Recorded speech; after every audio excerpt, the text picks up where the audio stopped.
War રૂમમાં અતિ મહત્વપૂર્ણ મુદ્દો પ્રદૂષિત પાણી જે સામાન્ય જનતાને આપવામાં આવી રહ્યું છે તેના પર વાત કરવી છે અને તેનાથી શરૂઆત કરવી છે। અલગ અલગ શહેરોની મહાનગરોના આ તસવીરો તમે એકવાર સ્ક્રીન પર જોઈ લો, જેમાં તમને રાજકોટ દેખાશે, અમદાવાદનો ઘાટલોડિયા વિસ્તાર દેખાશે, અસારવા દેખાશે, બહેરામપુર દેખાશે। આ બધા એ વિસ્તારો છે જ્યાં સામાન્ય જનતાને પીવાનું પ્રદૂષિત પાણી આપવામાં આવે છે।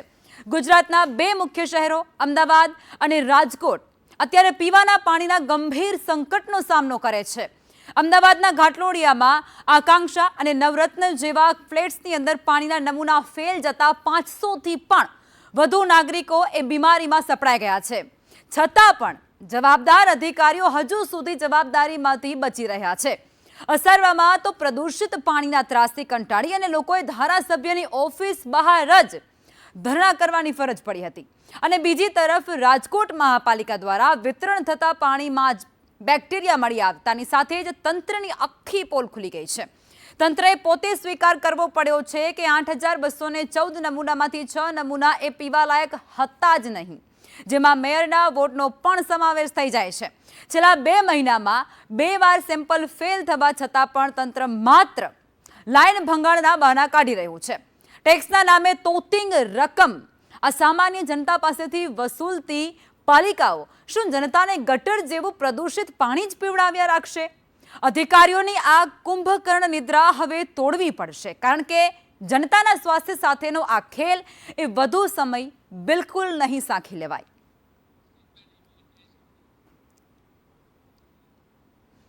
રાજકોટ મહાનગરપાલિકા દ્વારા વિતરણ કરવામાં આવતા પાણીના નમૂના એ પરીક્ષણમાં ચોંકાવનારો ખુલાસો થતા હવે રાજકોટવાસીઓ માટે પાણી પીતા પહેલા સાવધાન થઈ જવું પડશે।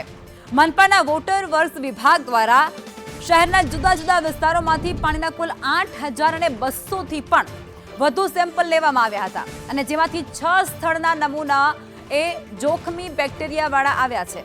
આ તપાસમાં સેન્ટ્રલ ઝોનમાં મેયરના વોર્ડ સહિત 2 સ્થળ અને પૂર્વ મેયરના વોર્ડ સહિત કુલ 4 સ્થળ, ઈસ્ટ ઝોનમાં 1 સ્થળના નમૂના ફેલ ગયા છે। ખાસ કરી અને વેલનાથપરા વિસ્તારનું પાણી સંપૂર્ણપણે પ્રદૂષિત અને પીવા લાયક ન હોવાનો ખુલાસો થયો છે। સ્થાનિકોના સ્વાસ્થ્ય પર મોટું જોખમ તોડાઈ રહ્યું છે। તંત્રના દાવા મુજબ પાઇપલાઇનમાં ભંગાણને કારણે આ પાણી એ પ્રદૂષિત થયું છે, પરંતુ છેલ્લા 2 મહિનામાં જ 2 વખત નમૂના ફેલ થતા અને ઉનાળા ચોમાસામાં આ સમસ્યા વધતી હોવાને કારણે મનપાની કામગીરી સામે મોટા સવાલો ઊભા થઈ રહ્યા છે।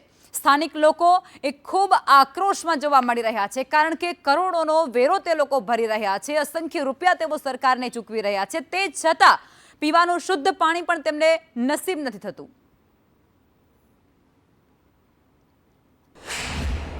સાહેબ પેલા છે લાલ ગટર હશે પાણીમાં છે હીરું આવતી પેલા લાલ કલરની, હા જીવડા આવતા લાલ કલરના આમાં આવતા।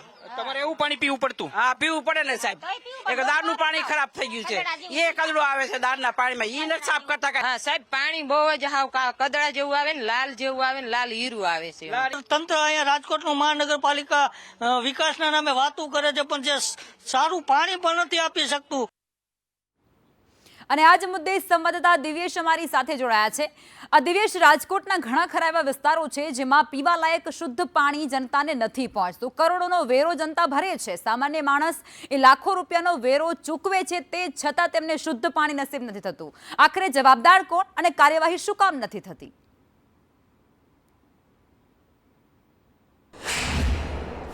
ચોક્કસ લખમાં વાત કરવામાં આવે તો રાજકોટના મેયર તરીકે નેહલ શુક્લને જવાબદારી સોંપવામાં આવી છે। નેહલ શુક્લ છે તે ફિલ્ડમાં જાય ત્યારે અધિકારીઓને ખખડાવતા હોય છે, હીરોગીરી કરતા હોય છે, પરંતુ નેહલ શુક્લની હીરોગીરી છે તેના વોર્ડમાં જ જોવા મળી છે, કેમ કે નેહલ શુક્લનો વોર્ડ છે ત્યાં અત્યારે દૂષિત પાણી આવે છે, બેક્ટેરિયાયુક્ત પાણી આવે છે। આ બધા જે રહેવાસીઓ છે કોટેચાનગર તરફના કે તેમના દ્વારા અનેક વખત કોર્પોરેશનને રજૂઆત કરવામાં આવી છે, પરંતુ તેમનું જે પીવાના પાણીની સમસ્યા છે દૂષિત પાણીની તે યથાવત છે। છેલ્લા 2 મહિનાથી અહીં બેક્ટેરિયાયુક્ત પાણી છે તે આવી રહ્યું છે। શું કહેશો, કેવી સમસ્યા છે પાણીને લઈને? આ ગટરો ભરાય છે, પાણી હાવ બોગસ આવે છે, પાણી હાવ બોગસ આવે, પીવા લાયક નથી પાણી, બધા માંદા પડે, આમાં મચ્છર એટલા થાય છે, પાણી એટલું ગટરમાં છલકાય છે અને ગટર સાફ કરવા આવતા નથી કોઈ। બેન શું કહેશો, કેવી તકલીફ પડે છે, કેવી અહીં સમસ્યા? પાણીમાં બહુ ખરાબ છે, જીવાતું પડે છે, બાળકો માંદા પડે છે અને તમે લોકો સહાય કરો અમારી હિંગળાજ નગર કોટેજા ચોક સૌરાષ્ટ્ર સ્કૂલની પાછળ। ચોક્કસ બેન, કેવી સમસ્યા છે, કઈ રીતનું અહીંયા પાણી આવે છે, કેટલી વાર ફરિયાદ કરી? પાણીમાં જીવાત આવે છે, બીમાર પડે છે છોકરા, અને આમાં કોઈ કેવીસી ની કોઈ સામું જોતા નથી. ચોક્કસ શું કહેશો બેન, કઈ પ્રકારની હાલાકી ભોગવો છો? આ પાણી તો કેટલા ટાઈમથી ગટરમાં વાંધો છે, પણ કોઈ સાંભળતું જ નથી. પાણી બે હાવ નીચે છલકાય એટલે વરસાદ આવે એટલે શું થાય? એટલે એને તો કેટલી વાર તો ફરિયાદો કરી છે, પણ કોઈ કઈ કરવા આવતું છે નહીં. ચોક્કસ બેન, શું કહેશો પાણીને લઈને? પાણીમાં રીતસરની ગટરની જ બાઈસ આવે છે. પીવું કેવી રીતે, રહેવું કેવી રીતે? અમારે નાના નાના છોકરા છે, પાણી ગટર બધી કરતી છલકાય છે, અને અમારે રહેવું કેવી રીતે? આમાં બેન, આ દૂષિત બેક્ટેરિયા યુક્ત પાણી છે, એમાં કોઈ બીમાર પડ્યું આપણે ત્યાંથી? ઘણા બીમાર પડ્યા, અને કોઈ હામું જોતું નથી. અમારે નાના નાના છોકરા રમે છે, રોજ ગટર છલકાય છે, રોજ ગટરની બાઈસ આવે છે. અમારે અમે હાથે પૈસા દઈને તો ગટર હમી કરાવી તોય છલકાય, તોય કોઈ હામું તો જોતું નથી.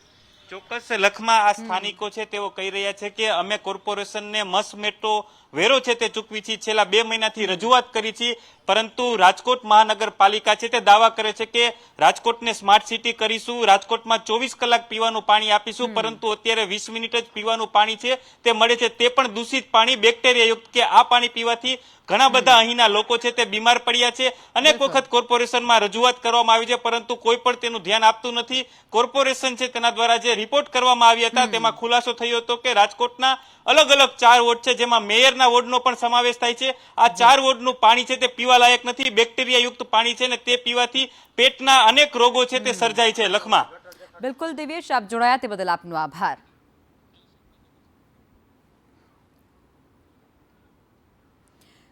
રાજકોટમાં જે પ્રદૂષિત પાણી વિતરણ કરવામાં આવતો હતો તે મામલે દૂષિત પાણીને લઈ અને મેયર ડોક્ટર નેહલ શુક્લનું નિવેદન પણ સામે આવ્યું છે.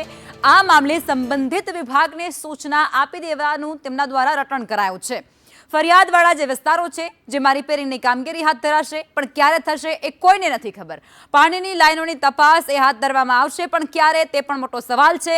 શુદ્ધ પાણી આપવા મનપાની કવાયત એ અત્યારે ચાલી રહી હોવાનું તેઓ કહી રહ્યા છે, પણ જ્યારે અમારા રિપોર્ટરો એ સ્થળ પર જાય છે અને પરિસ્થિતિનું આખું જ સમીક્ષા કરતા હોય છે, ત્યારે જે તસવીરો સામે આવે છે તે સદંતર એકદમ અલગ સામે તરીને આવે છે, જ્યાં મહિલાઓ આ દૂષિત પાણીને લઈ અને સતત રજળપાટ કરતી જોવા મળે છે. બાળકો આ પાણી પીવાને કારણે બીમાર પડે છે. જેટલો વેરો આ લોકો ભરી રહ્યા છે એનાથી પણ વધારે રકમ તે લોકો હોસ્પિટલે આપતા હોય તે પ્રકારનું નિવેદન પણ ત્યાંની મહિલાઓ આપતી જોવા મળી છે. એટલે કઈ હદે ત્યાં આ દૂષિત પાણી આપવામાં આવતું હશે તમે કલ્પના કરો.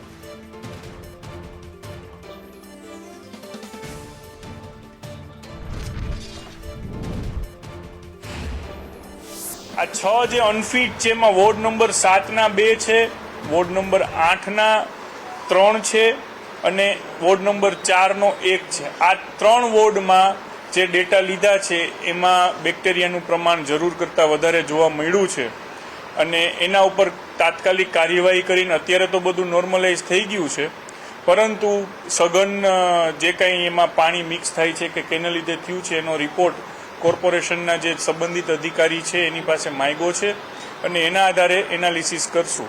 રાજકોટ મ્યુનિસિપલ કોર્પોરેશન પોતે જ જાતે પોતાના પાણીની યોગ્યતા ચકાસવા માટે દર મહિને આ ડેટા લેતી હોય છે અને એની વેબસાઇટ ઉપર પણ મૂકતી હોય છે. અને હવે વાત કરવી છે સ્માર્ટ સિટી અમદાવાદની. અમદાવાદમાં ઘાટલોડિયામાં 500 લોકો બીમાર હોવાનો એક મોટો ઘટસ્ફોટ, આંકડાકીય વિગતો સામે આવી છે. 500 નાગરિકો બીમાર થયા છે, તે છતાં અધિકારીઓ એ સેફ છે.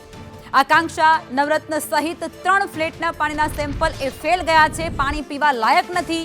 પાણીના સેમ્પલ એ ટેસ્ટમાં સદંતર ફેલ નીવડ્યા છે. 3 જૂને પાણીના સેમ્પલ લેવાયા હતા, જેમાં 14 જેટલા સેમ્પલ લઈ તેને લેબોરેટરીમાં મોકલવામાં આવ્યા હતા. ત્યારબાદ તેનો રિપોર્ટ આવે છે અને 3 સેમ્પલ એવા નીકળે છે જે અનફિટ થાય છે, જે પીવાલાયક છે જ નહીં. 3 ફ્લેટનું ટાંકીનું પાણી પણ પીવાલાયક નથી. અધિકારીઓ સામે કોઈ જ પ્રકારની કાર્યવાહી હજુ સુધી કરવામાં નથી આવી, કે ન તો કોઈ અધિકારીઓ એ એસી કેબિનમાંથી બહાર નીકળી અને આ ફ્લેટોની મુલાકાત લેવા માટે જાય છે. કારણ કે ત્યાંના વ્યક્તિઓ, ત્યાંના જે રહેવાસીઓ છે તે સદંતર એવું કહેતા જોવા મળે છે કે અમે વારંવાર રજૂઆત કરી છે, અમે ધારાસભ્યની ઓફિસ બહાર જઈને ધરણા કરી ચૂક્યા છીએ, તે છતાં અમારી સમસ્યાનો કોઈ જ નિરાકરણ નથી આવ્યું. અને આ જ મુદ્દે સંવાદદાતા હિરેન રાવલ અમારી સાથે જોડાઈ ચૂક્યા છે. હિરેન, અમદાવાદ જેને સ્માર્ટ સિટીનો દરજ્જો આપવામાં આવે છે, મોડલ કહેવામાં આવે છે ગુજરાતનું, ખૂબ સરસ એવું, પણ આ બધા વચ્ચે આ દૂષિત પાણીની સમસ્યા ક્યારે હલ થશે અને જવાબદાર વ્યક્તિઓ સામે કેમ નથી આવતા? છેલ્લા 10 દિવસની અંદર 2 અલગ અલગ પ્રકારની આ ઘટનાઓ સામે આવી છે, જેમાં સૌથી પહેલું જે ઘાટલોડિયા વિસ્તારની વાત છે, તો ઘાટલોડિયા વિસ્તારમાં 3 જૂન આસપાસ એટલે કે 2 જૂન અને 3 જૂને પાણી એટલે કે ડ્રેનેજનું પાણી પીવાના પાણીની અંદર મિક્સ થવાના કારણે એ જે આકાંક્ષા ફ્લેટ છે અને આસપાસના વિસ્તાર મળીને કુલ લગભગ 400 થી 500 લોકોને ઝાડા ઉલટીની અસર એ 3, 4 અને 5 એમ 3 દિવસ દરમિયાન થઈ હતી. એ દિવસે 3 તારીખે જે 3 એટલે કે આકાંક્ષા ફ્લેટ, વર્ધમાન ફ્લેટ અને નવરત્ન અપાર્ટમેન્ટ, આ 3 જગ્યાએથી જે પાણીના ટાંકામાંથી સેમ્પલ લેવામાં આવ્યા હતા, એ 3 જગ્યાઓના પાણીના ટાંકાના 3 સેમ્પલ છે તે ફેલ થયા છે. જો કે એ પછી 4 અને 5 તારીખે જે સેમ્પલ લેવામાં આવ્યા હતા તે સેમ્પલ તમામ પાસ થયા છે, પરંતુ આ જે સેમ્પલ ફેલ થયા એના માટે જે જવાબદાર કોર્પોરેશનના અધિકારી છે, તો એ અધિકારી કોણ છે એની તપાસ જે છે એ સ્ટેન્ડિંગ કમિટીના ચેરમેન દ્વારા મ્યુનિસિપલ કમિશનરને સોંપવામાં આવી છે. કારણ કે જ્યારે પાણી ત્યાંથી લીકેજ થયું, લીકેજ થયા પછી ત્યાંનું કામ પૂરું કરવામાં આવ્યું, તો કામ પૂરું કર્યા પછી સોસાયટીઓને આ અંગેની માહિતી આપવામાં નહોતી આવી કે આ કામ આ પ્રકારે થયું છે અને તમે આ પાણી ન વાપરશો, અને એ ભૂલના કારણે આ રોગચાળો ફેલાયો હતો અને એના કારણે આ રિપોર્ટ જે છે એ 3 જે તે દિવસના સેમ્પલ ફેલ થયા છે. ત્યાર પછી પાણી અત્યારે પીવાનું ત્યાં સારી અને પીવાલાયક કન્ડિશનમાં આવી રહ્યું છે. બીજી ઘટના છે રાજ્ય કક્ષાના મંત્રી દર્શનાબેન વાઘેલાના મત વિસ્તારની અંદર કે જ્યાં આ જ પ્રકારે પ્રદૂષિત પાણી આવતું હોવાના કારણે ગઈકાલે વિરોધ કર્યો હતો. દર્શનાબેનની ઓફિસ બહાર પણ કેટલાક લોકો પહોંચ્યા હતા. જો કે ત્યાં પણ ટેન્કર મોકલી અને પીવાનું પાણી પહોંચાડવાની વ્યવસ્થા તાત્કાલિક ધોરણે કરવામાં આવી છે. એટલે કાગળ ઉપર મોટા દાવા સ્માર્ટ સિટીના વિકાસના કરવામાં આવે છે, પરંતુ અમદાવાદ જેવા શહેરોમાં પણ રોજ પાણીની ટેન્કરથી કેટલાક વિસ્તારોમાં પાણી પૂરું પાડવું પડે છે. બિલકુલ, આભાર હિરેન, આપ જોડાયા તે બદલ.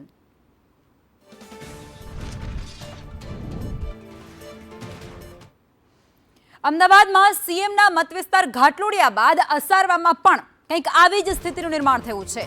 પ્રદૂષિત પાણી આવતાની સાથે જ સ્થાનિક લોકોમાં રોષ ફાટી નીકળ્યો છે. ભોગીલાલની ચાલી વિસ્તારમાં આ ઘટના સામે આવી છે, જ્યાં 6 મહિનાથી સમસ્યા યથાવત છે. સ્થાનિકોએ તંત્ર સમક્ષ વારંવાર રજૂઆતો કરી છે. તેમની રજૂઆતો ન સાંભળતા હવે તેઓ નારાજગી પણ વ્યક્ત કરતા જોવા મળ્યા. 120 ઘરના કનેક્શન કાપ્યા હોવાનો સ્થાનિકો દ્વારા દાવો પણ કરવામાં આવ્યો છે. સ્થાનિક લોકો એવું કહે છે કે કોર્પોરેટરના ઘરે રજૂઆત કરવા માટે અમે ગયા હતા, પણ અમારી કોઈ જ રજૂઆતો સાંભળવામાં નથી આવી. અમે વારંવાર રજૂઆત કરવા માટે પહોંચીએ છીએ, તે જ છતાં કોઈ જ સમસ્યાનું નિરાકરણ ક્યારેય નથી આવતું અને વારંવાર માત્ર દાવાઓ કરવામાં આવે છે કે તમારી સમસ્યાઓનું સમાધાન થઈ જશે, પણ ક્યારે અને કોણ કરશે તે સવાલ એ સ્થાનિકોના મનમાં પણ કાયમી જાણે બની ગયો છે. કારણ કે તેમને નથી મળી રહ્યો ન્યાય કે નથી મળી રહી કોઈ એવી જૂઠી અપેક્ષા. અત્યારે એ મહિલાઓ હોય કે એ પુરુષો હોય, એ નાના બાળકો હોય, જે આ દૂષિત પાણી પી અને બીમાર પડી રહ્યા છે. ઘરે ઘરે અત્યારે ખાટલા પથરાઈ ગયા છે અને તે છતાં એસીમાં બેઠેલા જે અધિકારીઓ છે તેમના પેટનું પાણી નથી હલતું. એ હજુ પણ કુંભકર્ણની નિદ્રામાં જાણે સૂતેલા હોય તેવું લાગે છે. કારણ કે સ્થળ મુલાકાત કરતાની સાથે જ પરિસ્થિતિ જે છે તેની જોવા મળી રહી છે. એ પ્રદૂષિત પાણી લઈને ત્યાંના જે સ્થાનિક લોકો છે તે રજૂઆત કરવા માટે પહોંચે છે, રકઝક કરતા જોવા મળે છે, એ ન્યાય માંગતા જોવા મળે છે, પણ મળે છે શું? માત્ર જૂઠું આશ્વાસન. અસારવા વિસ્તારમાં આવેલી છોટાલાલની ચાલી છે, ત્યાંના આ દ્રશ્યો છે ને અહીં સ્થાનિકો જે છે તે મોટી સંખ્યામાં એકત્રિત થયા છે ને તે લોકોની સ્પષ્ટ વાત છે કે છેલ્લા 6 મહિના જેવો સમય થઈ ગયો છે ને અહીંયા પીવાનું પાણી જે છે તે શુદ્ધ નથી આવતું. પાણી જે આવે છે તે ડોળું પાણી આવે છે ને તેના કારણે આજે અહીં હોબાળો મચાવવામાં આવ્યો હતો. પોલીસ જે છે તે પણ અહીં પહોંચી ચૂકી છે. સ્થાનિક સાથે વાત કરી, શું કહેશો? પબ્લિક એકત્રિત થઈ છે, કયા કારણોસર થઈ છે અને શેનો વિરોધ? ભોગીલાલની નવી ચાલી બંગલાવાળો ચોક છેલ્લા 7 દિવસથી કનેક્શન કાપી નાખ્યું છે. 4 પૂર્વ કોર્પોરેટર, 4 સિટિંગ કોર્પોરેટર અને શહેરી વિકાસ મંત્રી દર્શનાબેન વાઘેલાને છેલ્લા અઠવાડિયાથી રજૂઆત કરીએ છીએ આ ખાડા, કારણ કે 120 લાઇનના કનેક્શન કાપી નાખેલા છે. બરાબર, 120 લાઇનમાં 2 ટેન્કર પૂરું પાણી પાડે છે. બરાબર, શાસક પક્ષના નેતા જસુભાઈ ઠાકોર કાલે મોટા ઉપરે ફોન ઉપર એમ કહેતા કે જોઈએ એટલા ટેન્કર આપી દઉં. 2 ટેન્કરથી કામ ચલાવી લીધું. જિગીસા પટેલ એમ કહે છે કે હું ટેન્કર તમને નહીં આપું, મારો રવિવાર છે, મને ફોન કરતા નહીં. છેલ્લા 15 દિવસથી અધિકારીઓ આ ફોલ્ટ શોધવામાં તો પ્રયત્ન કર્યા છે. રોડ ઉપર જે પ્રોબ્લેમ છે એ જ્યાં જ્યાં ડેમેજ છે ત્યાં સરખું કરતાં છેલ્લે આ ખાડો જ્યાં ખોદ્યો છે ત્યાંનું જોઈન્ટ કરવા માટે આજ અધિકારીઓ આવ્યા હતા. એ જોઈન્ટ જ્યાં સુધી ક્લિયર નહીં થાય ત્યાં સુધી પાણીનો ફોર્સ આગળ કેવી રીતે જશે? પ્રોબ્લેમ ત્યાં જ છે. અને રોજ સવાર અને બપોરે પાણીના ટેન્કર આવે છે. એમનું કહેવું છે ઘેર સુધી પાણીની પાઇપ તમે લાંબી કરો. એ તો કેવી રીતે શક્ય બને? તમે પાણીની વ્યવસ્થા આ લોકોએ કરી છે, પણ તમારે ડોલ ભરવા તો આવવું પડશે ને 1-2 દિવસ. એમને 120 કનેક્શન કાપી નાખ્યા, વાત સાચી? ના, ખોટી વાત છે. કોઈ કનેક્શન કાપ્યું નથી. મૂળ વિષય પાણીના પોલ્યુશનનું છે. એ પાણીનું પોલ્યુશન ક્યાંથી આવે છે એ ફોલ્ટ પકડવા માટે 15 દિવસથી કોર્પોરેશન પ્રયત્ન કરે છે. એ લોકો તો એવું કહે છે કે 6 મહિનાથી આ સમજ. ના, ખોટી વાત છે. સ્થાનિકો છે તેના દ્વારા કોર્પોરેશનના એક અધિકારીને બંધક પણ બનાવ્યા હોવાનો ગંભીર આરોપ છે તે કોર્પોરેટર દ્વારા લગાડવામાં આવ્યો છે. છેલ્લા 15 દિવસથી કોર્પોરેશનના કર્મચારીઓ ફોલ્ટ શોધવા માટે થઈને પ્રયત્ન કરી રહ્યા છે, ત્યારે કોઈ પાણીના કનેક્શન ના કાપ્યા હોવાની વાત જે છે તે કોર્પોરેટર કહી રહ્યા છે. હવે વાત અન્ય સમાચારોની કરીએ. ગાંધીનગરના પલોડિયામાં છેલ્લા 6 મહિનાથી અધૂરા રોડના કામને કારણે સ્થાનિક લોકો એ ભારે હાલાકીનો સામનો કરે છે. આ રોડનું કામ એ પૂર્ણ ન થતાં 10થી વધુ સોસાયટીઓના રહેવાસીઓને રોજિંદી અવરજવર માટે 7 કિલોમીટરથી પણ વધુનો ફેરો કરવો પડે છે. ઉબડખાબડ રસ્તા અને ધૂળને કારણે વડીલો, બાળકો અને વાહન ચાલકોને મુશ્કેલીનો સામનો કરવો પડે છે. સ્થાનિકોનું કહેવું કંઈક એવું છે કે ઇમરજન્સી સમયે એમ્બ્યુલન્સ કે પછી ફાયર બ્રિગેડ પણ સમયસર આ વિસ્તારોમાં નથી પહોંચી શકતું. અનેક રજૂઆતો કરવામાં આવી છે. કામ પૂર્ણ ન થતાં લોકોમાં હવે રોષ પણ વ્યાપી ગયો છે અને તેમણે તાત્કાલિક રોડનું કામ પૂર્ણ કરવાની માંગ ઉઠાવી છે. 7 કિલોમીટર ફરીને જઈએ અને 7 જાન્યુઆરીથી આ ચાલુ કર્યું છે, છતાં હજુ પણ રોડ તૈયાર નહીં થયો. દર વખતે 2 દિવસમાં ચાલુ કરીશું, 2 દિવસમાં ચાલુ કરીશું એવું કર્યા કરે છે કોન્ટ્રાક્ટર, પણ ચાલુ બી નહીં કરતો. આ તમે જે પાછળનું રોડ જોઈ રહ્યા છો એ 6 મહિનાથી બંધ છે, જેના લીધે કરીને અમારી બેઝિક નેસેસિટીઝને બધું જ બંધ છે. કોઈ ડિલિવરી બોય નથી આવતું અને એ અમે 2021થી રેગ્યુલરલી કમ્પ્લેન કરીએ છીએ કે ભાઈ અહીંયા ડીપ છે, અહીંયા ગટરનું પાણી ઉભરાય છે અને હાઇજીન ઇશ્યુઝ છે અને ટ્રાન્સપોર્ટ ઇશ્યુઝ છે. બિકોઝ અહીંયા 2 ફેક્ટરીઝ છે જેના હેવી વ્હીકલ્સ અવર જવર કરતા હોય છે. રોડ કેટલા વખતથી બનતો નથી અને બનવાનું તો કોઈ નામ જ નથી દેતું, નથી કોઈ એનો એ નથી કહીએ એટલે 1 દિવસ કરે, 10 દિવસ ના બંધ જ હોય. અને પછી ત્યાં મેડિકલનો પ્રોબ્લેમ અમને એટલો બધો થાય છે. અમારા પેરેન્ટ્સને અમારે બીજાના ઘરે લઈ જવા પડ્યા હતા કે 3 મહિના 2 મહિના રાખવા પડ્યા બીજાના ઘરે પડી ગયા પછી. તો અમને કેટલી તકલીફ પડે, મા બાપને બીજાના ઘરે આપણે મૂકવા જવું પડે. અમારે 5 કિલોમીટર ખોટું ફરીને આવવું પડે છે. પોકેટ એક્સપેન્સીસ બી અમારા વધી જાય છે અને સરકારશ્રીનું અમે ધ્યાન દોરવા માગીએ છીએ. કોઈ પણ હિસાબે 2 થી 1.5 મહિનાની અંદર આ કામ પતી જવું જોઈએ. છેલ્લા 6 મહિનાથી આ રોડનું કામ ચાલુ કર્યું છે, કારણ કે પાણી ભરાઈ જાય છે એના માટે. એટલે એ કામ પતતું નથી અને લોકોને 6 થી 7 કિલોમીટર વધારે ફરીને જવું પડે છે. તો તાત્કાલિક એ કામ પૂરું કરવામાં આવે અને નહીં કરવામાં આવે તો પછી રહીશો અહીંયા આંદોલન કરશે. 6 મહિનાથી આ રોડનું કામ ચાલી રહ્યું છે પણ હજી પૂર્ણ કરવાને આરે નથી આવ્યું. રજૂઆત કરવી મેઇન કોન્ટ્રાક્ટર AS પટેલ અને એના સબ કોન્ટ્રાક્ટર સતીશ ચૌધરીને રજૂઆત કરવા છતાં પણ કોઈ સાંભળતું નથી, કોઈ રૂબરૂ મળવા આવતું નથી. અને હવે વાત ભૂતિયા ડિમોલિશનની કરવી છે. સુરતમાં ભૂતિયા ડિમોલિશનને લઈ અને એક મોટો ખુલાસો થયો છે, જેમાં બિલ્ડરના ઇશારે બાંધકામ તૂટ્યા હોવાનો આરોપ થયો છે. બિલ્ડિંગની બાંધકામની મંજૂરી પણ નથી. આ બિલ્ડરને રસ્તા આપવાના નામે મકાનોને તોડી પાડવામાં આવ્યા છે. 10 દિવસ બાદ મનપાએ બિલ્ડરને નોટિસ પણ ફટકારી છે. મંજૂરી વગર કાર્યવાહીને મુદ્દે નોટિસમાં ઉલ્લેખ કરવામાં આવ્યો છે. માત્ર પુરાણ કરવા માટેનો નોટિસમાં ઉલ્લેખ છે. બેઝમેન્ટ સુધી બાંધકામ થયું છતાં પણ તંત્ર એ મૌન સેવીને બેઠું છે. તંત્રના મૌનને લઈને પણ અનેક સવાલો ઊભા થઈ રહ્યા છે. 100 મકાનો કોણ તોડ્યા તે પણ હજુ ગૂંચવણ છે અને સવાલ છે. સંદેશ ન્યૂઝનો સવાલ એટલો છે કે આખરે આ ઘટનાને અંજામ કોણે આપ્યો છે? અને આ સવાલ સાંભળી અને મેયરે ફોન કાપી નાખ્યો. શું સુરતના મેયર માયાબેન સંદેશના સવાલથી ભાગી રહ્યા છે? આ વસ્તુ સાબિત થઈ રહી છે ને. મ્યુનિસિપલ કમિશનર એ કૌભાંડમાં સામેલ છે તેવું કોંગ્રેસના નેતા દ્વારા મોટો અને ગંભીર આક્ષેપ થાય છે. સુરતના કમિશનર નાગરાજ ડિમોલિશનમાં સામેલ હોવાનો કોંગ્રેસ દ્વારા કહેવાયો છે. કોંગ્રેસ નેતા અસલમ સાયકલવાલાની સંદેશ ન્યૂઝ સાથે ખાસ વાતચીત, જેમાં તેઓ કહે છે કે બિલ્ડરના પાપે આ ડિમોલિશન કરવામાં આવ્યું છે. ડિમોલિશનમાં કોન્ટ્રાક્ટર પણ સામેલ છે. સુરત પોલીસ પણ શંકાના દાયરામાં છે. जब तक घर मिलता नहीं, हमको न्याय मिलता नहीं, वहाँ तक यहीं बैठेंगे हम. हमारे छोटे छोटे बच्चे धूप में फिर रहे, रात को ब्रिज के नीचे जाके सो जाते हैं, कोई झाड़ के नीचे से सो जाता है. आज 10-11 दिनों का हम लोग ऐसे पड़े ले, भूखे प्यासे, घर नहीं, दार नहीं, कुछ नहीं है, पड़े ले. कपड़े नहीं हमारे पहनने को, ये दूसरों ने कपड़े हमको दिए, रात को तो हमने पहने कपड़े.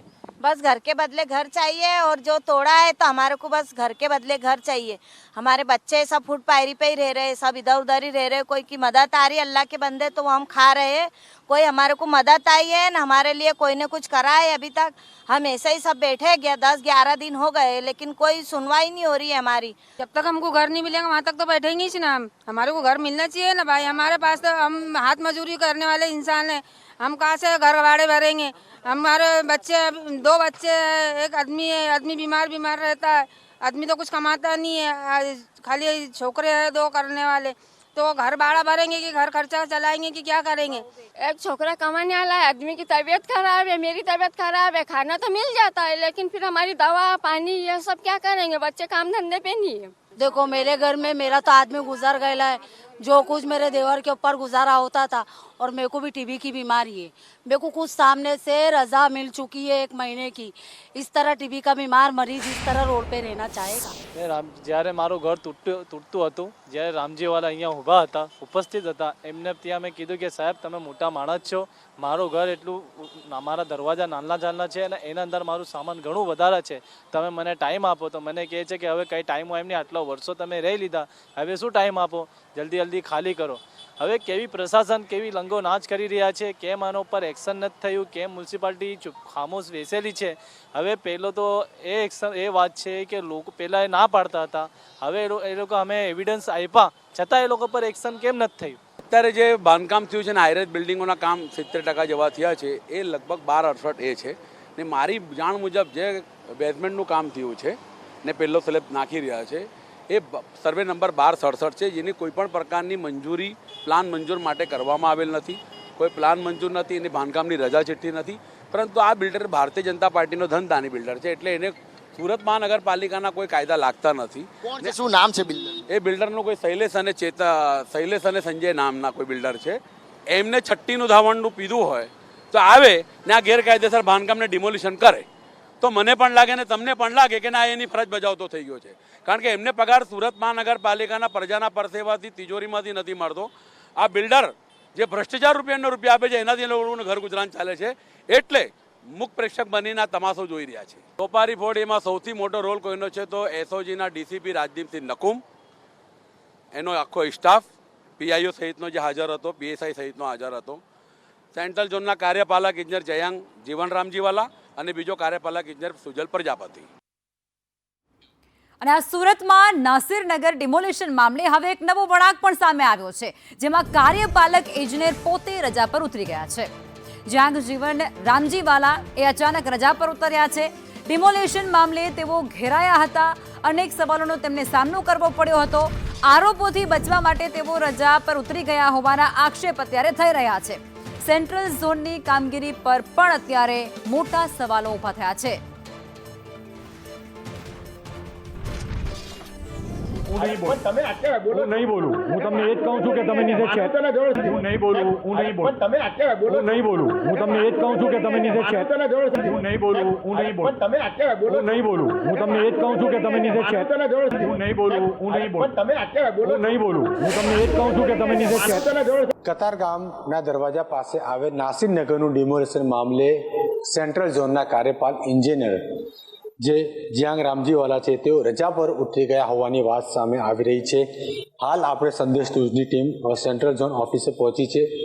અહીં આપણે તેમની ઓફિસ પર જે એમની મેઇન ઓફિસ છે ત્યાં આવી પહોંચ્યા જોઈ શકાય છે કે જીયાંગ આર રામજીવાલા જે મુખ્ય કાર્યપાલક ઇન્જિનિયર છે તેઓ રજા પર ઉતરી ગયા હોવાની વાત સામે આવી છે. તપાસનો ધમધમાટ શરૂ થતાં જ અને જે રીતે પણ મહત્વની એક એવા પણ સવાલો થઈ રહ્યા છે, રજા પર ઉતરી ગયા છે કે પછી તેમને રજા પર ઉતારી દેવામાં આવ્યા છે, તેવા આવા અનેકો સવાલો થઈ રહ્યા છે. મહત્વની બાબત એ છે કે એસએમસી કમિશનરે તેમની પાસેથી રિપોર્ટ માંગ્યા હોવાનો વાત સામે આવી રહી છે, પરંતુ હજી સુધી રિપોર્ટ કમિશનરને મળ્યો નથી. હવે આપણે એ પણ તમને બતાવ્યું છે કે આ ઓફિસ જે છે તે ઓફિસ બંધ હાલતમાં છે અને કેટલા દિવસની રજા પર ઉતર્યા છે તે હજી સુધી ખ્યાલ નથી. સાંજે ખબર પડશે કે 1 દિવસ, 2 દિવસ, 3 દિવસ કેટલા દિવસની રજા પર ઉતર્યા છે તે હજી સુધી કોઈને ખ્યાલ નથી, પરંતુ આજથી રજા પર ઉતરી ગયા હોવાની વાત સામે આવી રહી છે જીયાંગ રામજીવાલા. કારણ કે જે રીતે સમગ્ર કાર્યભાર હતો ડિમોલેશનનું તે તેમના હાથમાં હતું. સૌ પ્રથમ વખત તેઓ એમ પણ જણાવ્યું હતું કે હું ડિમોલેશનમાં ગયો ન હતો, પરંતુ જ્યારે તેમના ફૂટેજ સામે આવ્યા હતા ત્યારે પણ તેઓ ત્યાંથી ત્યારબાદ ભાગતા ફરી રહ્યા છે. કારણ કે તપાસનો ધમધમાટ શરૂ થઈ ચૂક્યો છે, એમની પર રિપોર્ટ માંગવામાં આવ્યો છે. તેમના હસ્તે જ આ આખું ડિમોલેશન કામગીરી થઈ છે તેઓ હજી પણ નથી સ્વીકારી રહ્યા, પરંતુ હાલ તેઓ રજા પર ઉતરી ગયા હોવાની વાત સામે આવી રહી છે. કેમેરામેન અજીત પટેલ સાથે જયેન્દ્ર પાંડે, સંદેશ સુરત. સુરતના આ નાસિરનગરમાં જે ડિમોલિશન થયું છે, જેને ભૂતિયા ડિમોલિશન આપણે કહી શકાય, તેમાં એક ઓડિયો પણ હવે સામે આવ્યો છે, જેમાં જેસીબી ભાડે આપનાર મોહસીનનો આ ઓડિયો છે. મોહસીન આ ઓડિયો વાયરલ કરવામાં આવ્યો છે, જેના નામ પરથી આ ડિમોલિશન જે થયું છે જેને લઈ અને જેસીબી ભાડે મંગાવવામાં આવ્યા હોવાનો તેમના દ્વારા તેમાં કહેવાય છે. જે મશીન મોકલ્યા હતા એ કેવી રીતે મોકલ્યા હતા? એમ કોર્પોરેશન એસએમસી લેબર કોન્ટ્રાક્ટર જે છે ને તેજુભાઈ, શ્રીરામ એજન્સી વાળા, ફોન આવ્યો અમારે પછી કીધું કે અમને મશીન જોયું છે ભાડેથી. અમને ભાડેથી એમને મશીન આપ્યું. એટલે એક મશીન નું ભાડું શું છે એવું કઈ જાણી શકું ખરા હું? એક મશીન નું ભાડું અમારે કલાકનો 2200 રૂપિયા થાય છે. કલાકના 2200? હા. અને પેલું ટ્રેલર ભાડું આપવું પડે 3500 રૂપિયા આવવાના, 3500 જવાના. એવું છે? ટ્રેલર ભાડો અને એક કલાકના 2200 રૂપિયા. એટલે ત્રણેય મશીન તમારા જ હતા કે એક જ મશીન હતું? મારો એક મશીન હતો.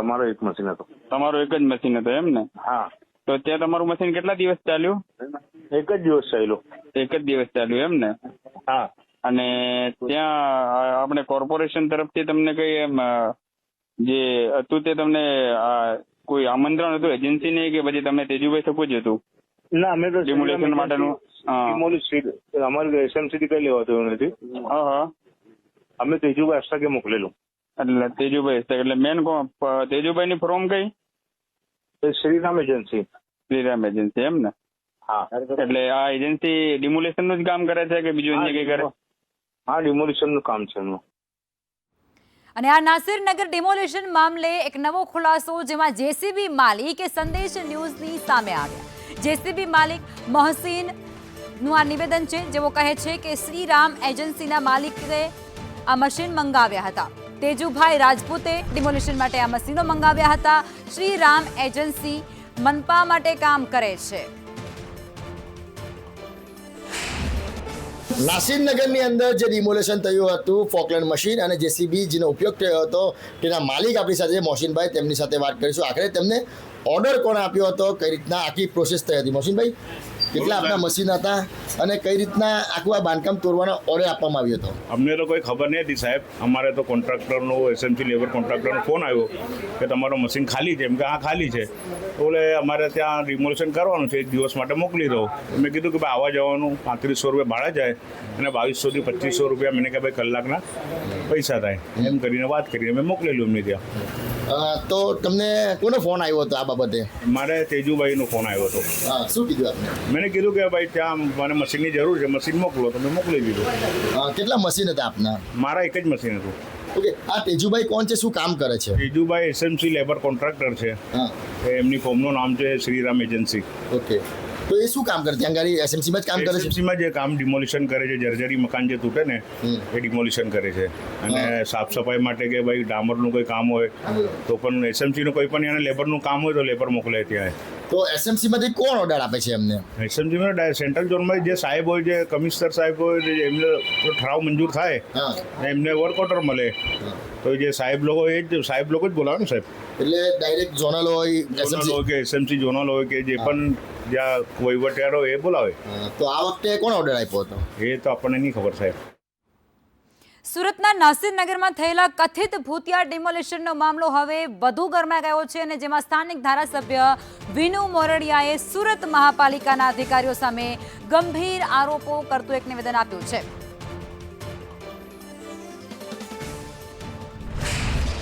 ત્યારે કોર્પોરેશનના અધિકારીઓ જે પ્રકારે મને જવાબ આપ્યો છે, પરંતુ એ જવાબ સાચો જણાતો નથી, કારણ કે ત્યારબાદ જે મીડિયામાં બતાવવામાં આવી રહ્યું છે અધિકારીઓની હાજરીમાં માર્ગદર્શન આપતા હાથ ચીંધીને જે કરતા હોય, તો જે અધિકારી એવું કીધું કે ભાઈ હું હાજર નહોતો ત્યાં હું નથી ગયો, એ અધિકારી તમે મીડિયામાં મને બતાવી રહ્યા છો કે આ હાજર હતો માથે રૂમાલ બાંધી, એટલે પોતે કંઈક છુપાવી રહ્યા છે. એ પ્રકારનું દ્રશ્ય શંકાને મજબૂત કરનારો આ દ્રશ્યો અત્યારે જોઈ રહ્યા છે.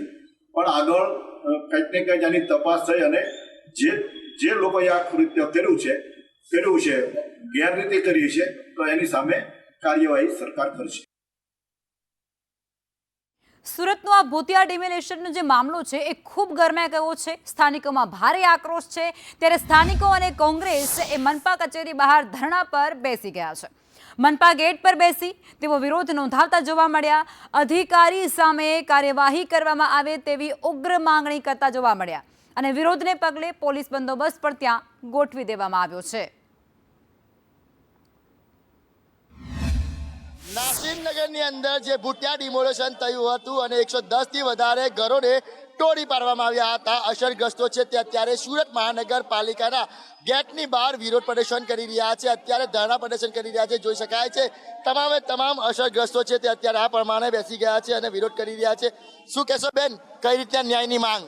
हमको घर के बदले घर चाहिए. अभी हमारा सामान वामान सब रोड पे बहुत तकलीफ है. अभी हमारी बच्चे लोगों की स्कूल भी चालू हो गई. स्कूल से फोन आ रहा है कि स्कूल भिजाओ कैसे भिजाए स्कूल. એક જ છે કે જે ગરીબોના મકાનો સુરત મ્યુનિસિપલ કોર્પોરેશન તોડ્યા છે એમને ઘરના બદલે ઘર આપવું જોઈએ, ને તો આના કરતા ઉગ્ર આંદોલન કોંગ્રેસ પાર્ટી કરશે. बहुत डेंजर हालत है कि हमको घर के बदले घर चाहिए या तो रहने की कोई व्यवस्था चाहिए. हमारे को बाल बच्चे लेके हम कब तक यहाँ रोड पे बैठेंगे? हमारे को भी कुछ न्याय मिलना चाहिए. हम गरीब पड़ जाए, गरीब को तो न्याय मिलना चाहिए. ये सरकार कहती है, हम नहीं कहते. અંધેરી નગરી ગંડુ રાજા. હવે આવું જે તગલખી શાસન ચાલી રહ્યું છે સુરત શહેરમાં અને ગુજરાત રાજ્યમાં કે નોટિસ આપ્યા વગર કોઈનું પણ ઘર તોડી પાડવામાં આવે તો આ કેટલી હદે યોગ્ય કહેવાય. તો આ નાસિરનગર જે છે જે વર્ષોથી ત્યાં રહી રહ્યા કેટલાય પરિવારો છે પેઢી દર પેઢી, જેઓના વેરા બિલ આવે છે, લાઇટ બિલ આવે છે અને દરેક જાતના એમની પાસે સરકારી ડોક્યુમેન્ટ્સ છે, તેમ હોવા છતાં કોઈ પણ જાતની આગોતરી નોટિસ આપ્યા વગર જંગલ રાજ ચલાવીને કાયદાનું ઉલ્લંઘન કરીને સંવિધાનમાં બાબા સાહેબે બતાવેલા માર્ગને ઉલ્લંઘન કરીને આ ગરીબ લોકોને આ એસએમસીના અધિકારીઓ તેમજ પોલીસ અધિકારીઓએ એકબીજાના મેળાપીપણામાં ખો આપીને ઘર મકાન તોડી પાડ્યા છે. જે રીતે ગેરકાયદેસર અને ભારતીય બંધારણને નેવે મૂકી જે પ્રક્રિયા થઈ રહેલી છે આ જંગલ રાજ છે.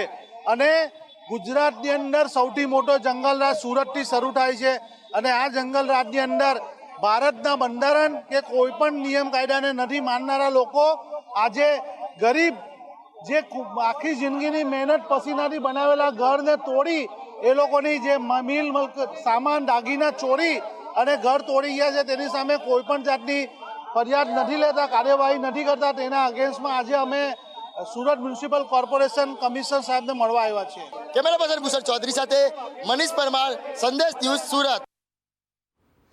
તો સુરતની આ તસવીરો છે. સુરતમાં અચાનક રાતોરાત ડિમોલિશન કરી નાખવામાં આવે છે. સૌથી વધારે મકાનોને ધ્વસ્ત કરી નાખવામાં આવે છે. ત્યાંના જે રહીશો છે, સ્થાનિકો છે, તે આડા હાથ આપતા રહ્યા, આડા પડતા રહ્યા, પણ કોઈએ ન સાંભળ્યું અને કોઈએ એ તસ્દી પણ ન લીધી જવાબ આપવાની કે આખરે આ ડિમોલિશન કોણ કરી રહ્યું છે. શું મનપાએ ડિમોલિશન કરી રહ્યું હતું કે પછી કોઈ અધર પાર્ટી હતી જે આ ડિમોલિશન કરી રહ્યું હતું? કારણ કે આ સવાલ એ હજુ પણ ગૂંચવાયેલો છે અને કોંગ્રેસ દ્વારા એક એવી ફૂટેજ બહાર પાડવામાં આવી, એક વિડીયો બહાર પાડવામાં આવ્યો છે જેમાં એસએમસીના અધિકારી ત્યાં ઉપસ્થિત જોવા મળ્યા હતા, તે છતાં પણ તેઓ કબૂલાત નથી કરતા. નાસિરનગરની અંદર જે રીતના ભૂટિયા ડિમોલેશન થયું છે, હજી સુધી કોઈ પણ વ્યક્તિ આ બાબતે જવાબદારી સ્વીકારવા તૈયાર નથી. સુરત શહેરના જે મહાનગરપાલિકાના અધિકારી જવાબદારી સ્વીકારી રહ્યા છે, ત્યારે આપણી સાથે જવાબદાર નાગરિક એટલે ડેપ્યુટી મેયર આપણી સાથે છે, તેમની સાથે વાત કરીશું કે આ મામલાને તેઓ કઈ રીતના લઈ રહ્યા છે. સાહેબ, શું કહેશો? આખું ડિમોલેશન થઈ ગયું છે, લોકો ન્યાયની માંગ કરી રહ્યા છે, તો આ આખા ડિમોલેશનને તમે કઈ રીતના જોઈ રહ્યા છો? ચોક્કસ ડિમોલેશન થયું છે એ વસ્તુ ધ્યાન પર આવી છે. કમિશનરશ્રી સાથે અમારી ચર્ચા પણ થઈ છે અને કમિશનરશ્રીએ કીધું કે ભાઈ આ તપાસ કરીને જે પણ વ્યક્તિ ગુનેગાર હશે એને 100% સજા કરીશું. સાહેબ, શું લાગી રહ્યું છે આની અંદર? કારણ કે મહાનગરપાલિકાના કર્મચારીઓ, અધિકારીઓની તમામની હાજરી દેખાઈ રહી છે. જે રીતના જેસીબી જઈ રહ્યા છે, ક્યાંક ને ક્યાંક મહાનગરપાલિકાના કોન્ટ્રાક્ટરના જેસીબી દેખાઈ રહ્યા છે, હજી સુધી કોઈ જવાબદારી કેમ નથી સ્વીકારી રહ્યું? કારણ કે આજે 11મો દિવસ છે. બિલકુલ સાચી વાત છે, પણ તપાસનો વિષય છે એટલે મારાથી એમાં તો કંઈક બોલાતું નથી. પણ જે પણ અધિકારીઓ કે કર્મચારીઓ, જે પણ એજન્સીઓએ જે પણ વ્યક્તિએ ડિમોલેશનમાં ભાગ લીધું હોય તો કમિશનરશ્રીના માધ્યમથી ચોક્કસ એને સજા આપવામાં આવશે. સાહેબ, તપાસ આજે 10 દિવસ થઈ ગયા, તમારા જ અધિકારી છે, જેમાં તમે ઓળખી બી શકો છો કે જયાંગ રામજીવાલા છે, સુજલ પ્રજાપતિ છે, આ ખૂબ જ મોટા અધિકારી છે, એ ડિમોલેશનમાં હાજર હતા. તેમ છતાં હવે તો કઈ તપાસ કરવી જોઈએ? બિલકુલ તમારી વાત સાચી છે, પણ તપાસ થવું જ જોઈએ અને જે પણ ગુનેગાર હશે એને સજા મળી પણ જોઈએ. કોણ ગુનેગાર લાગી રહ્યું છે આમાં તમને? એ હવે સામે આવશે તપાસના માધ્યમથી. સાહેબ, તમે ખૂબ જ જવાબદાર વ્યક્તિ છો, તો આપના માધ્યમથી પ્રજા પણ જાણવા માંગે છે કે તપાસ થાય તો આમાં કઈ રીતે તપાસ થવી જોઈએ? જે બી કેમેરામાં જે પણ આવ્યા હશે, વિડીયોગ્રાફીમાં આવ્યા હશે, ફોટોગ્રાફીમાં આવ્યા હશે, એની જાણ થશે, એની તપાસ કરીને એને સજા આપવામાં આવશે. સાહેબ, જે રીતના આક્ષેપ મૂકવામાં આવ્યા છે કે ભૂટિયા ડિમોલેશન એટલે સૌથી મોટી વાત કે મહાનગરપાલિકા અને પોલીસને સાથે રાખીને ડિમોલેશન કરવાનું. ત્યારબાદ ખબર પડે છે કે બિલ્ડરોના ઇશારે મહાનગરપાલિકાના અને પોલીસે આ સોપારી ફોડી છે, એવી જે કહેવાય એવા આક્ષેપો કરવામાં આવી રહ્યા છે. તો આ કેટલી ગંભીર બાબત કહેવાય? 100% તમારી વાત સાથે હું સહમત છું, પણ જ્યાં સુધી આનો તપાસ નહીં થાય ત્યાં સુધી એનો નિર્ણય પણ નહીં આવે. અને મેં ફરીથી તમને કહ્યું છું, એક જવાબદાર વ્યક્તિ તરીકે જે પણ ગુનેગાર હશે એને સજા મળશે. સાહેબ, નિયમ શું કહે છે કે અગર જો ગેરકાયદેસર પર હોય તો એને નોટિસ આપવી જોઈએ, ત્યારબાદ તેના ડિમોલેશન થવા જોઈએ. જો ગેરકાયદેસર હોય તો ડિમોલેશન થવામાં કોઈ વાંધો નથી, પણ ભારતીય બંધારણ છે, એમાં કેટલાક નિયમો બનાવવામાં આવ્યા છે કે કોઈની સાથે અન્યાય નહીં થઈ જાય. પણ આ કોઈ પણ પ્રકારની નોટિસ નથી આપી અને મકાનો તોડી નાખ્યા છે. શું કહેશો? 100% તમારી વાત સાથે હું સહમત છું. ફરીથી કેવું, અમે તમામ પદાધિકારીને અમારી ચર્ચા પણ થઈ, કમિશનર સાથે વાત પણ થઈ અને ચોક્કસ જે ગુનેગાર હશે એના પર પગલાં ભરવામાં આવશે. જેને પણ ખોટી રીતે આ કામ કર્યું હશે એને 100% સજા થશે. છેલ્લો સવાલ સાહેબ તમને, જો આમાં કોઈ ગુનેગાર હોય તો સજા કઈ રીતની મળવી જોઈએ અને ભોગ બનનાર છે તેને ન્યાય કઈ રીતના મળવો જોઈએ? જે પણ એક્ટ મુજબ હોય એક્ટ મુજબ એને સજા થશે. એટલે ગુનો દાખલ થવો જોઈએ, પોલીસ ગુનો? એ તો નિયમ મુજબ જોઈશું, આપણે જે લીગલ એડવાઇઝર હોય એના સાથે સલાહ સૂચન કરીને કરશું. બિલકુલ. તો જે રીતના અત્યારે પણ લોકો ન્યાયની માંગ કરી રહ્યા છે, હાલ જ જે મહાનગરપાલિકાના ગેટની બહાર બેસીને તમામ જે લોકો છે તે ન્યાય માંગી રહ્યા છે કે તેમને ન્યાય આપવામાં આવે. ડિમોલેશન થયું છે, કોણે કર્યું હજી કોઈ પણ અધિકારી જવાબદારી સ્વીકારવા તૈયાર નથી. ત્યારે હવે તપાસના આદેશ આપવામાં આવ્યા છે, પણ તપાસને પણ 10 દિવસ જેટલા થઈ ગયા છે. ત્યારે તપાસ ક્યારે થશે અને ન્યાય ક્યારે મળશે તે જોવું રહ્યું. કેમેરા પર્સન ભૂષણ ચૌધરી સાથે મનીષ પરમાર, સંદેશ ન્યૂઝ, સુરત.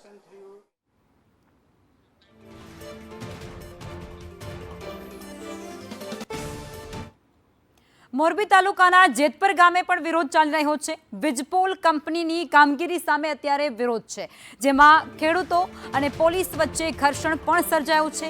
કંપનીનું કામ અટકાવવા માટે ખેડૂતો પહોંચ્યા હતા. વિરોધ કરવા માટે પહોંચેલા ખેડૂતોની પોલીસ દ્વારા અટકાયત કરી લેવામાં આવી છે. ખેડૂતોને ડિટેન કરી અને પોલીસ સ્ટેશન ખાતે પણ લઈ જવાયા છે. છેલ્લા કેટલાય દિવસોથી આ વિરોધ અહીં ચાલી રહ્યો છે। ખોટી રીતે કામગીરી થતી હોવાના આક્ષેપ ખેડૂતો કરી રહ્યા છે અને તે છતાં કોઈ ન્યાય કે કોઈ જોવા નથી જતું।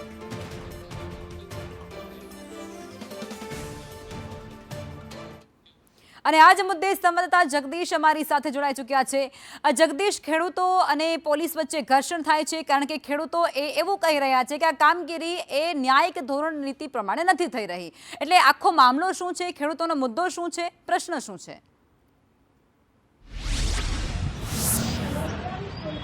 લખમાં જે પ્રકારે વાત કરવામાં આવે તો મોરબી તાલુકો હોય કે મોરબી જિલ્લો હોય કે હળવદ તાલુકો હોય, આ તમામ વિસ્તારોમાં અદાણી કંપનીની પાવર ગ્રીડ કંપની જે કામગીરી કરી રહી છે ને તેને ખેડૂતો ઘણા લાંબા સમયથી વિરોધ કરી રહ્યા છે।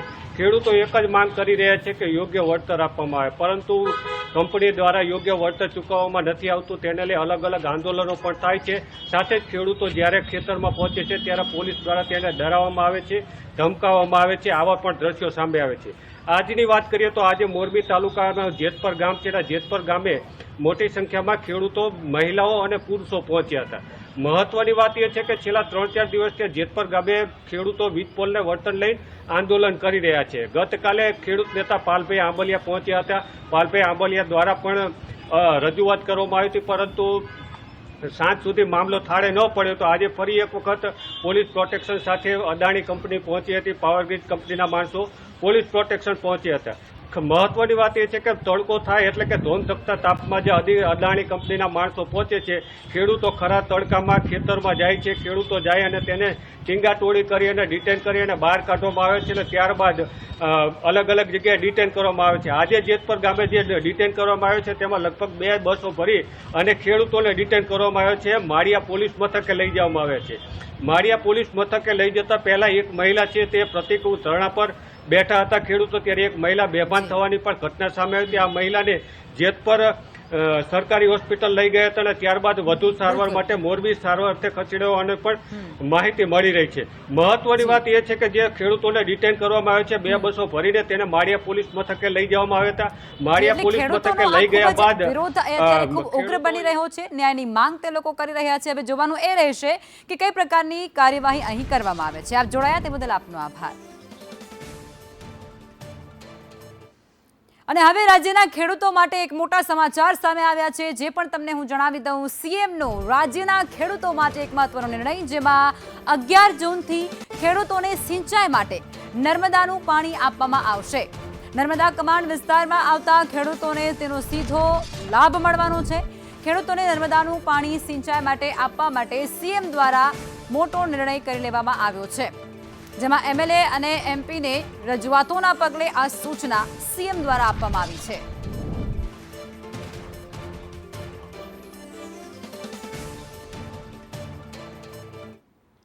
અને હવે વાત હવામાનની કરી લઈએ। રાજ્યમાં ગરમી વચ્ચે વરસાદની આગાહી થઈ છે। 2 દિવસ દક્ષિણ ગુજરાતમાં વરસાદની શક્યતા છે, જેમાં તાપી, નવસારી, ડાંગ અને વલસાડમાં વરસાદની આગાહી કરાઈ છે, તો દમણ અને દાદરાનગર હવેલીમાં પણ 13 जून वरसाद वरसे तेवी संभावना है। 9 जून से लेकर 15 जून तक इसमें गुजरात रीजन में हल्का से मध्यम बरसात का संभावना रहेगा। मेनली आपका जो 4 दिन तक नवसारी, वलसाड, डांग, दमन, दादरा नगर हवेली और तापी के लिए दिया गया है। उसके आगे फिर उत्तर की तरफ और भी कुछ डिस्ट्रिक्ट का हल्का से मध्यम बरसात होने का संभावना रहेगी।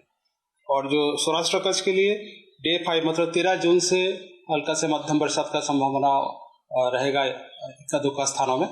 वो भी जो डिस्ट्रिक्ट रहेगा मेनली जो दक्षिण गुजरात की सौराष्ट्र कच्छ की जो जिला है इसमें बारिश होने की संभावना रहेगी।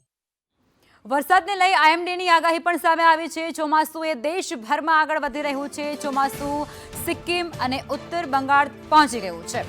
ચોમાસાને આગળ વધવા માટે સ્થિતિ ખૂબ જ અનુકૂળ છે। 4 થી 5 દિવસમાં બિહાર અને ઝારખંડ ખાતે પણ પહોંચે તેવી શક્યતા છે। એટલું જ નહીં, ઓડિશા, છત્તીસગઢ અને બંગાળમાં પણ વરસાદ આગળ વધી રહ્યું છે।